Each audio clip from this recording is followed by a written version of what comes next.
Banggaan ng dalawang motorsiklo, isang patay, dalawang sugatan sa Bagak, Bataan. Detalye na balita mula kay Danny Kumilang, Aris 37. Danny, good morning.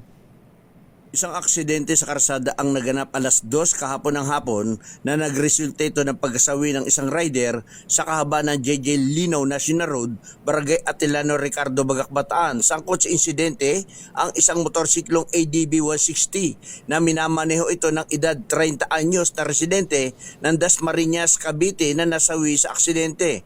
At isa pang motorsiklo na minamaneho naman ng 41 anyos na lalaki na kasamang sakay nito ang babae na edad 38 anyos na kapwa residente ng Barangay Tabing Ilog, Bagak, Bataan. Batay sa paunang investigasyon, magkasalungat ang direksyon ng dalawang motorsiklo nang tangkaing kumaliwa ng isang driver at aksidenteng nabangga ang kasalubong na motor.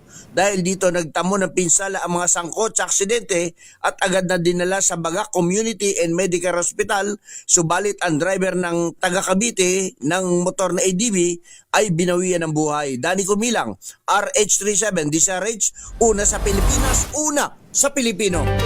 Maraming salamat, Danny.